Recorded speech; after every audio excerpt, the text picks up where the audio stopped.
प्रिय छात्रों, नमस्कार। आज हम आपके लिए समाकलन से संबंधित एक प्रॉब्लम सॉल्व कर दिखला रहे हैं।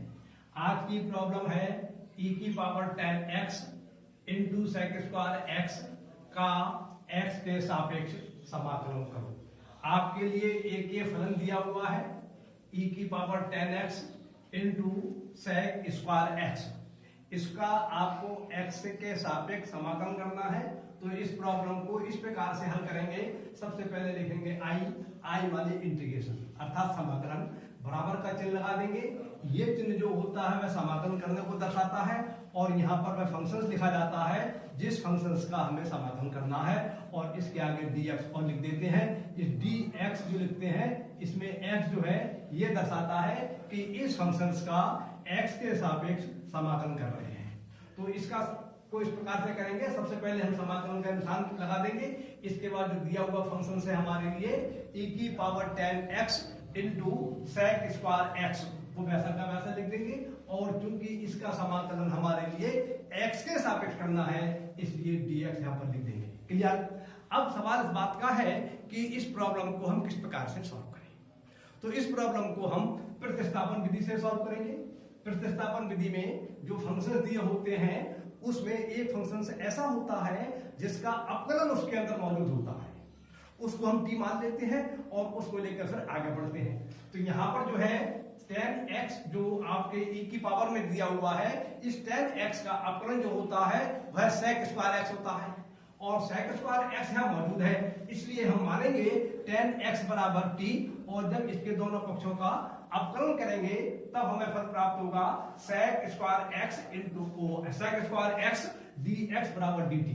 इसका मतलब ये हुआ कि जिस समय आप 10x को t मान रहे होंगे उस समय सेक स्क्वायर dx को आपको dt मानना पड़ेगा। क्लियर? तो यहाँ पर हम 10x की जगह t लगा देंगे और इस नियम के आधार पर सेक स्क्वायर dx के स्थान पर dt लगा देंगे और ये समाकलन के स्थान वैसा का वैसा लग जाएगा। अब ये प्रॉब्लम थी आपकी, यहाँ पे जो फंक्शन था वो x का था और x के सापेक्ष आपको समाकलन करना था।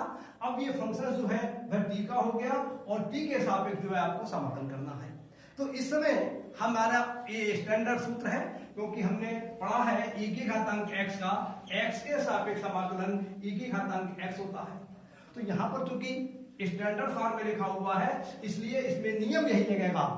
यहाँ पर e की घातांक t का t के सापेक्ष जब समाकलन करेंगे तब हमें इस नियम के आधार पर फल प्राप्त होगा e की घातांक t, अर्थात इसका समाकलन प्राप्त हो जाता है हमारे लिए e की घातांक t। अब सवाल इस बात का है कि यहाँ पर t आ रहा है और जो फंक्शन दिया हुआ था हमारे लिए वह x में दिया हुआ था। तो यहाँ पर हम आंसर को नहीं छोड़ सकते हैं, इस t को हमें x में परिवर्तित करना पड़ेगा। और t हमने माना था 10x के बराबर या 10x को t के बराबर माना था। तो इस t का मान जो है जो हमने माना था t का मान 10x लगा देंगे तभी हमें फल प्राप्त हो जाएगा e की घातांक 10x और प्लस c और लगा देते हैं। समाकलन जो होते हैं दो प्रकार के होते हैं, एक निश्चित समाकलन एक अनिश्चित समाकलन। जब अनिश्चित समाकलन करते हैं तो लास्ट में एक समाकलन स्थान जोड़ना पड़ता है जो प्रायः c होता है, कभी कभी c के तत्व भी जोड़ना पड़ता है। तो इसमें c जो है हमारा समाकलन स्थान है। इस प्रकार से ये प्रॉब्लम सॉल्व हो जाती है। आप समझने का प्रयास कीजिए, आपकी समझ में आ जाएगा। आपको सभी फंडामेंटल क्लियर होना चाहिए, सूत्रार्थ होना चाहिए और इसकी विधियां जो है आपको स्पष्ट होना चाहिए। मेरे विचार से आपकी समझ में आ रहा होगा, आप समझने का प्रयास कीजिए, समझ में आ जाएगा। अब ये प्रश्न पूरा होता है, मैं अपनी बात को समाप्त करता हूँ। नमस्कार, धन्यवाद।